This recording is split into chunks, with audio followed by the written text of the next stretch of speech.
Bienvenidos a un nuevo capítulo de La Otra Cara, programa que se transmite de lunes a viernes a través del canal de YouTube de Contrapoder 3.0. Y bueno, hoy tenemos el epicentro de la política en la ciudad de Medellín. Han estado sucediendo varias cosas y hoy tenemos un gran invitado, un gran líder, David Toledo, líder de la revocatoria en la ciudad de Medellín. Isa, ¿cómo están? Buenas noches a todos. Espero que estén muy bien. David, bienvenido. Bueno, vamos un poquito al grano. Lo que sucede es que hace algunas semanas vimos que el Consejo Nacional Electoral no avaló los estados contables del grupo de la revocatoria o del movimiento de la revocatoria. Vimos que compulsaron copia para que los investigaran. Cuéntanos en qué va la revocatoria. Bueno, el CNE, después de tomarse más de 5 meses sin investigar los estados contables de la revocatoria, expidió la resolución 2124 de 2022, del 26 de abril. En esta resolución lo que se dice no es que certifica ni positivamente ni negativamente los estados contables, por eso se puede decir con total tranquilidad que la revocatoria sigue viva, sino que se abstiene de certificar y eleva algunos cargos, ninguno graves, ahorita se los voy a desgranar uno por uno, al comité promotor y al contador de la iniciativa. Pero en realidad, como lo dijo el alcalde, que ya la revocatoria está muerta, que ya no había nada que hacer, es totalmente falso. Porque, como les dije al principio, no es que el CNE haya certificado negativamente los estados contables, no ha hecho una resolución de fondo sobre el tema, simplemente se dijo que se abstenía a certificar y le daba 15 días al comité promotor para aclarar los puntos que en esa resolución se hablaba. En total, en la resolución hay 2 cargos en contra del comité promotor y, si no estoy mal, son 9 observaciones, de las cuales el día de ayer, 5 días adentro del término, con 10 días sobrantes, el vocero de la revocatoria, Andrés Rodríguez, hizo una contestación bastante completa explicando observación por observación y, y cargo por cargo las cosas que se elevaban en dicha resolución, que realmente, como se quedó demostrado en el documento, no tienen fundamento. Entonces, en este momento estamos en eso, en la revocatoria, esperando a que el CNE, en un término, ojalá sea prudente, pueda tomar una decisión de fondo sobre los estados contables de la revocatoria, ya que nos tomamos 5 días para resolver y hoy mismo renunciamos a los términos de los 15 días. Entonces, ya la pelota está en el campo del CNE. Y bueno, ¿cuánto tiempo tiene el CNE para responder esto o no tiene un término fijo? Pues ustedes cumplieron los términos, pero ellos tienen algún tiempo específico. Lo que sucede es que, por ejemplo, yo siento que esta gente se ha dedicado a dilatar, y bueno, ahí se quedan como gobernando y de hecho fue tan confuso el mensaje de este líder del clan Quintero Osorio que efectivamente muchos ciudadanos pensaban que definitivamente la revocatoria ya no iba. No, realmente, como te dije, es todo un juego de palabras de Daniel Quintero, porque la resolución 2124 no es una resolución de fondo, es decir, no soluciona de fondo el asunto de la certificación de los estados contables. Simplemente le pide al comité promotor aclarar ciertos temas. Y por el otro lado, lastimosamente, la legislación colombiana deja muy en libertad al CNE, no le pone términos para contestar absolutamente nada. Y yo por eso hago un llamado al CNE que por favor se tome sus tiempos, un tiempo prudencial para contestar esta respuesta a la resolución, ya que están en juego derechos fundamentales como la participación política, entre otros. Y pienso que, de no ser así, la ciudadanía de Medellín deberá acudir otra vez a los tribunales y mediante una acción de tutela hacer respetar sus derechos constitucionales, como es el de llevar a Daniel Quintero a las urnas. David, hablemos del magistrado Abreu. quién es el magistrado, y esta mañana circuló a través de redes sociales una información sobre presuntas irregularidades, si así se puede llamar, que cometió el magistrado para inducir a sus otros compañeros a un error. Cuéntanos qué es en realidad lo que está sucediendo o qué información tienen ustedes al respecto. El consejero Abreu es parte del Partido Liberal. Hay que recordarle a todos que el CNE es un órgano político, es decir, que sus consejeros son representantes de partidos políticos, y el señor Abreu hace parte del Partido Liberal. Uno puede inducir y decir que el señor Abreu tiene cierta relación con uno de los jefes políticos de Daniel Quintero, que es el expresidente César Gaviria.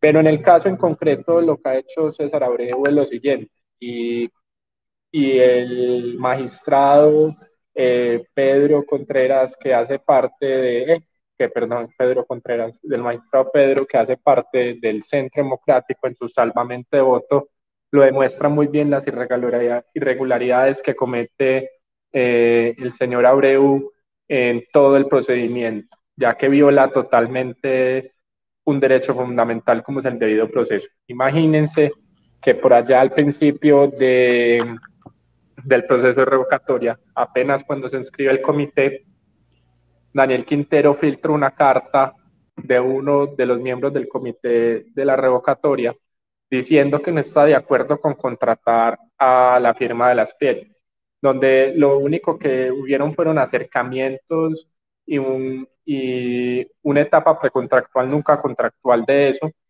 y empieza el magistrado Abreu eh, una investigación junto al magistrado Lacotur, una investigación sobre los posibles violaciones a los topes de campaña que hay para la revocatoria. Y a partir de esta investigación, desde que se entregaron los estados contables, Abreu se apodera de estos y les empieza a poner muchas trabas. Cuando salió el informe de cuentas claras del fondo de campañas, que es el único informe contable que la sala plena y los magistrados pueden investigar, eso fue por allá en febrero. Imagínense, ya vamos casi para junio y eso allá fue casi en febrero. Abreu suspendió de manera irregular la certificación de los estados contables por una investigación que lleva más de un año. Él la suspendió mediante la resolución, si no estoy mal, 105, el auto 0150, si no estoy mal, y a partir de ahí empieza a dilatar y a dilatar y a adelantar los procesos, el proceso de certificación de los estados contables. Y el proceso ha estado lleno de irregularidades. Por ejemplo, el reglamento interno del CNE especifica que los únicos estados, los únicos estudios contables que puede analizar la sala plena y los magistrados son los que salen del fondo de campañas. Pero en la resolución 2124, que es la que le salió el pasado 26 de abril, el magistrado Abreu se inventa unos nuevos conceptos contables que no salían en dicha resolución, desconociendo totalmente el reglamento interno del CNE.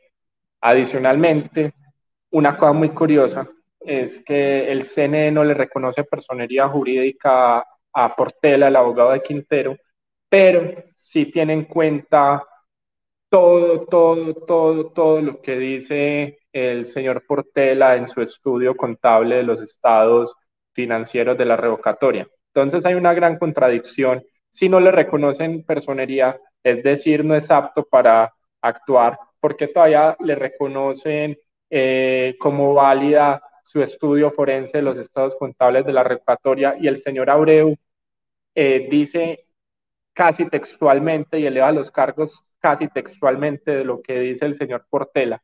Ahí hay unas inconsistencias que creo que después del proceso de certificación de los estados contables habría que estudiar qué acciones jurídicas se pueden tomar.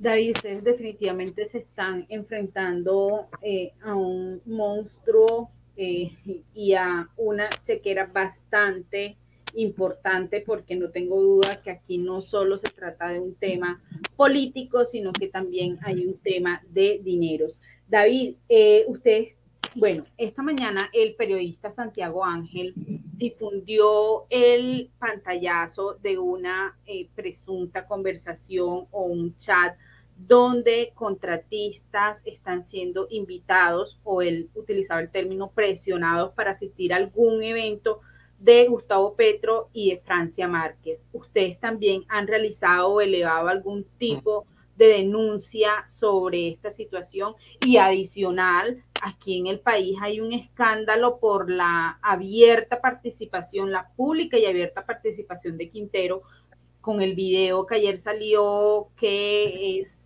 supuestamente un poco chistoso según él, pero que evidentemente es una forma de hacerle zancadillas a la ley. ¿Ustedes tienen algún tipo de información sobre esto y han elevado algún tipo de denuncia, por ejemplo, ante la Procuraduría? Claro que sí. Imagínate que nosotros le venimos haciendo seguimiento a estas presiones indebidas por parte de funcionarios, de altos funcionarios de la alcaldía, tanto a contratistas como a funcionarios públicos para favorecer la campaña de Petro.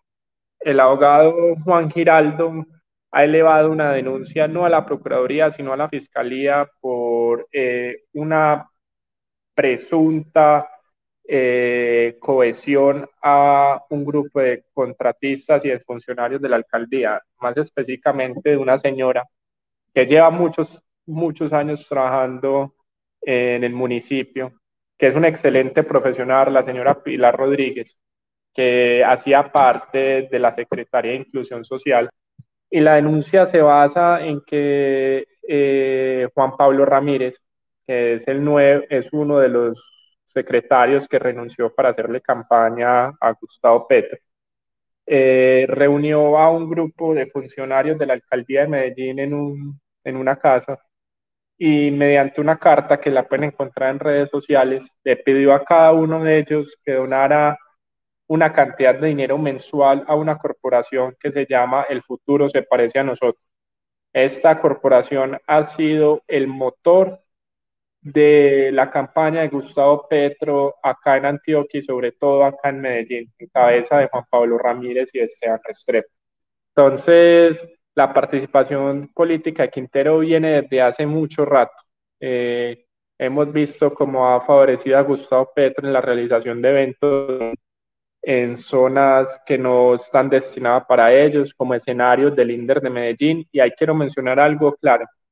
El INDER de Medellín en este momento es manejado por Camilo Londoño, que es representante a la Cámara de Electo por Antioquia por el Partido Verde, y León Freddy Muñoz. Y ellos han utilizado las instalaciones del INDER para hacerle campaña a Gustavo Petro.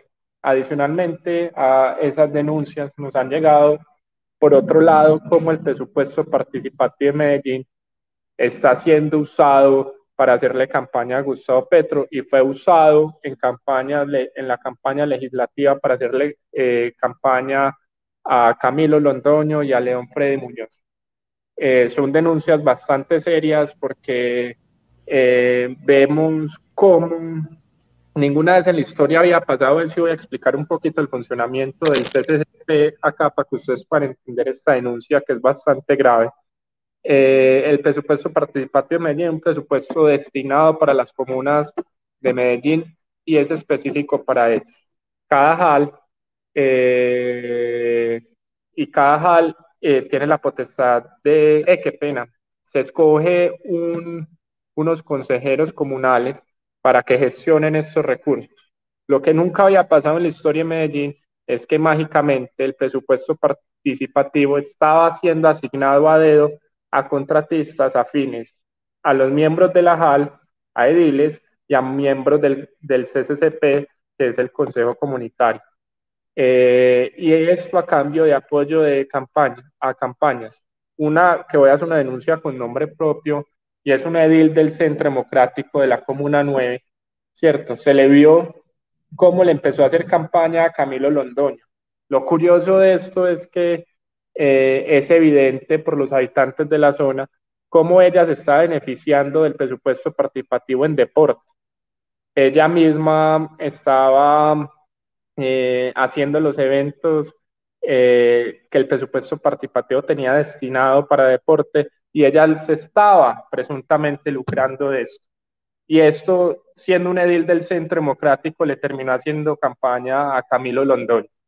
Entonces, ese jueguito con el presupuesto participativo, con las presiones indebidas a los contratistas y a los funcionarios, como es el caso de Pilar Rodríguez, esto viene desde hace mucho tiempo atrás, y todo es para favorecer un proyecto político, que es el de Gustavo Petro.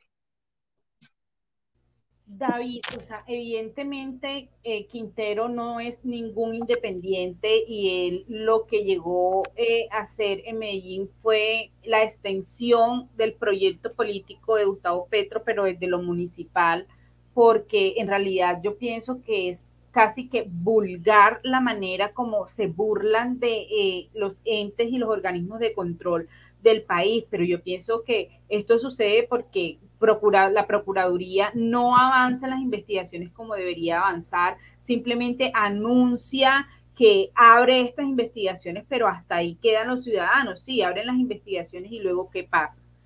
Vamos a tocar otro tema porque tú y yo sabemos que ha generado mucha polémica el tema de Albert Corredor, muy aliado de Daniel Quintero, quien salió a despotricar, a insultar al presidente Álvaro Uribe. Hoy sí le conviene a él hablar mal de él y decir que él no es borrego y una cantidad de cosas. Nosotros sabemos que Albert Corredor es, como ya lo dije, cercano a Daniel Quintero. ¿Ustedes tienen algún tipo de información acerca de los nexos de estos dos personajes, más allá de una amistad como lo quisieron mostrar en un principio?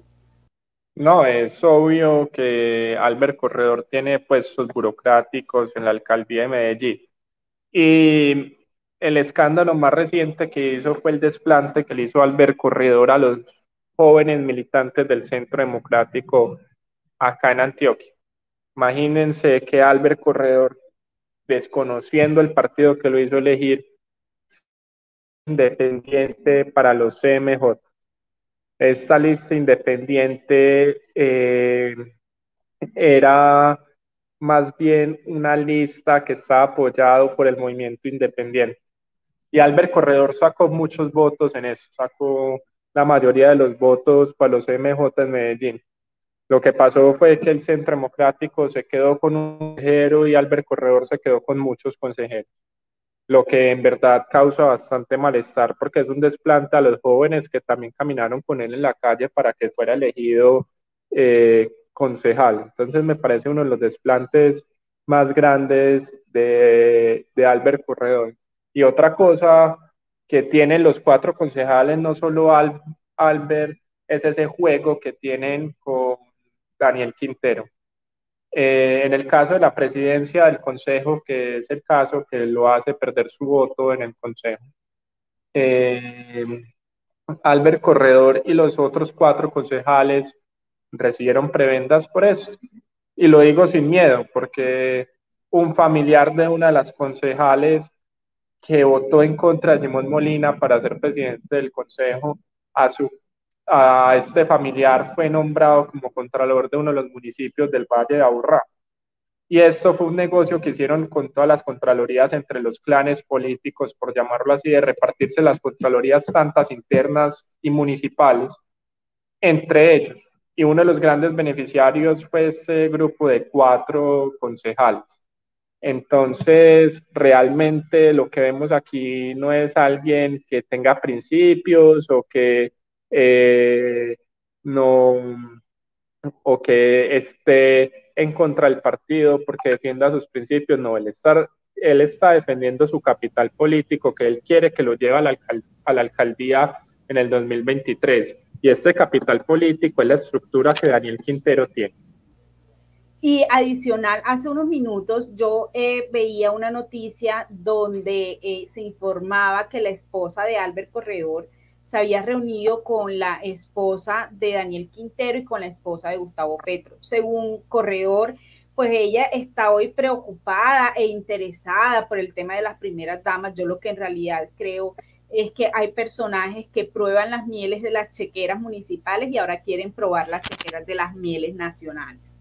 Por otro lado, David, yo quería preguntarte acerca de esa información que está circulando sobre el matrimonio de Daniel Quintero y que hace unos minutos estábamos hablando antes de grabar, el matrimonio de Daniel Quintero y Diana Osorio, porque a mí personalmente me sorprende, yo juraba que ellos estaban casados.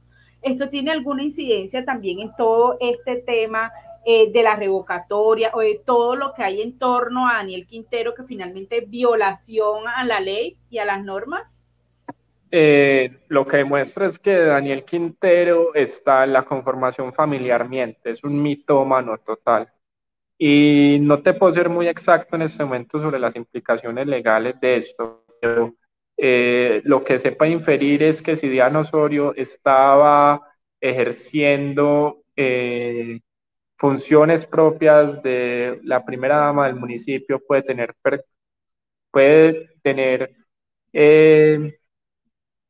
eh, implicaciones legales para ella y para Daniel Quintero, porque hay ciertas funciones que son exclusivas para el cónyuge del alcalde. Entonces, eso demuestra que Daniel Quintero es un total mentiroso.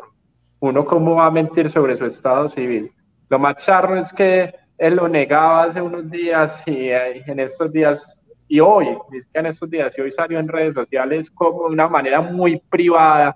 Yo creo que tenía 10 invitados, contraía matrimonio con Diana Osorio. Otro datico, no invitó ni al papá de Diana Osorio al matrimonio. Eso deja mucho que decir del tipo de gente que es, como tú lo dices, el clan Quintero Osorio. Osorio Quintero, porque la que manda en la casa y la que manda en ese clan Es ella. es la primera dama. Ahora sí le puedo decir primera dama porque ella casa. David, y es que, ¿sabes qué? Sorprende la capacidad de mentir de estas personas y como tú dices, o sea, si mienten en algo como eso, ¿qué más no harán a espaldas de los ciudadanos de Medellín?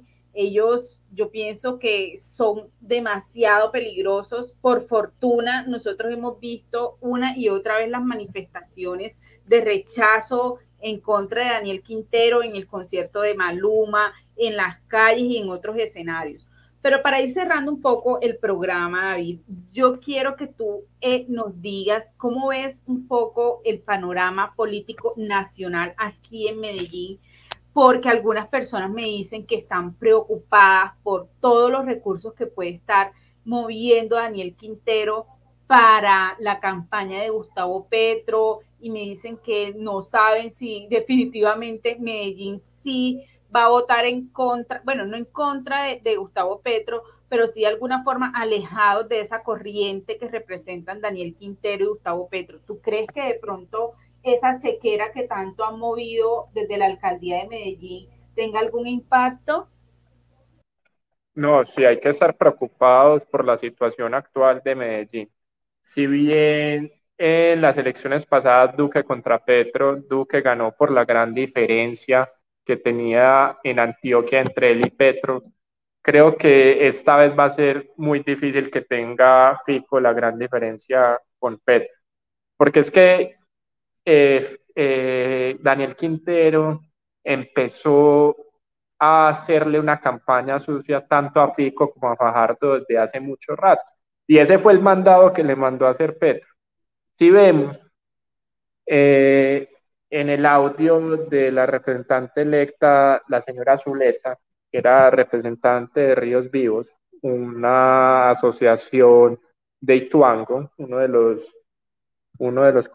corregimientos, no, perdón, uno de los municipios de Antioquia donde se encuentra Hidroituango.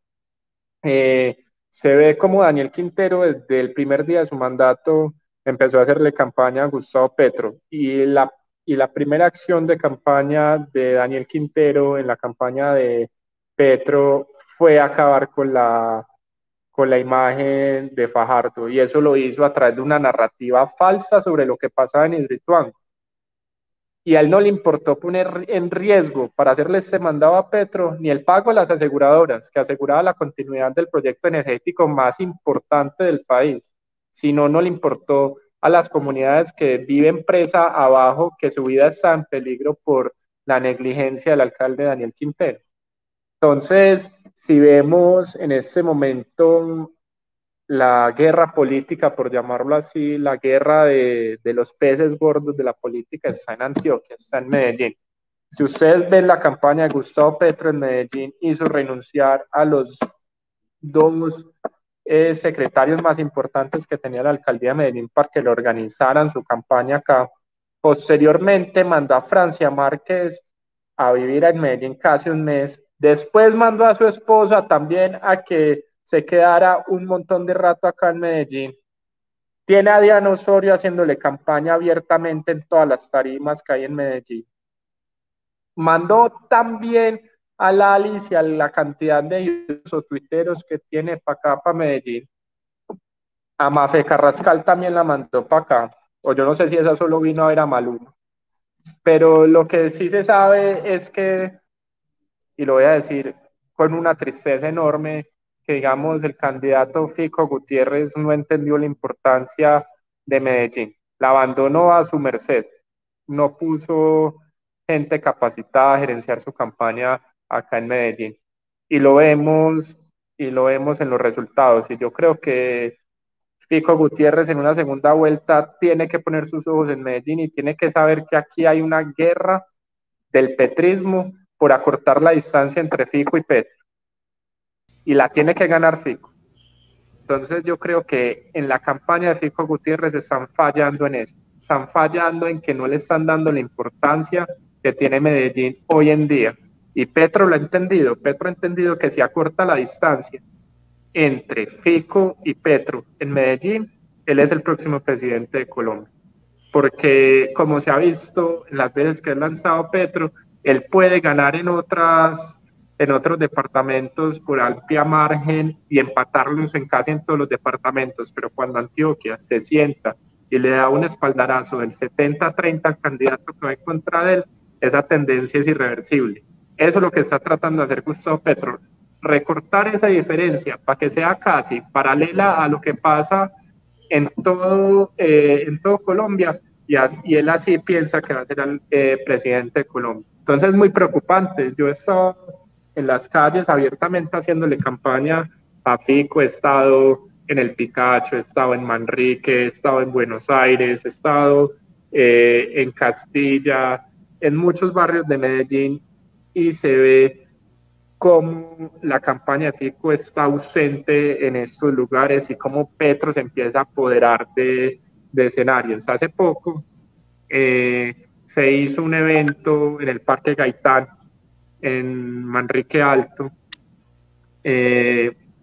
donde se vio donde renunció otros tres secretarios. El Flaco Mejía, un político liberal tradicional, junto a otros dos secretarios para unirse a la campaña de Petro.